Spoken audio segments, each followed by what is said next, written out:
centre d'information du véhicule se trouve entre l'indicateur de vitesse et le tachymètre. L'information sur les systèmes suivants, le cas échéant, s'affiche à l'écran.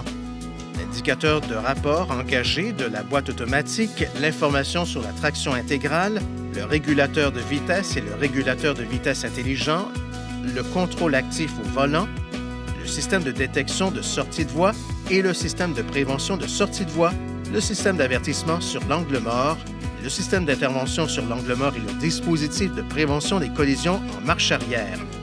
L'aide au contrôle de la distance, le système de freinage d'urgence, le détecteur prédictif de collision frontale, le contrôle actif en virage, le fonctionnement de la clé intelligente et divers avertissements et témoins.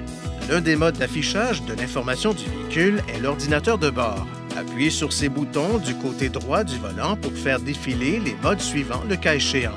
La consommation actuelle et moyenne de carburant, la vitesse moyenne, le temps écoulé et le compteur kilométrique, l'autonomie, le guidage d'itinéraire pour le système de navigation, les renseignements audio, les aides à la conduite, le contrôle de châssis, la pression des pneus et les avertissements le cas échéant. Appuyez sur une de ces commandes au volant et maintenez-les enfoncées pendant plus d'une seconde pour réinitialiser la consommation moyenne de carburant, la vitesse moyenne ou le temps écoulé. Le compteur kilométrique et le compteur kilométrique double sont affichés lorsque le contacteur d'allumage est à la position ON.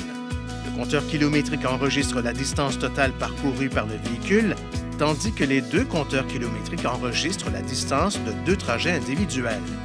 Appuyez sur le bouton de remise à zéro du côté gauche du tableau de bord pour modifier l'affichage du trajet A au trajet B, et inversement.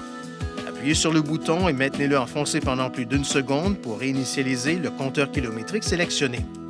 Veuillez consulter le manuel du conducteur pour connaître les renseignements importants concernant la sécurité, les limitations du système et des informations supplémentaires sur l'utilisation du système.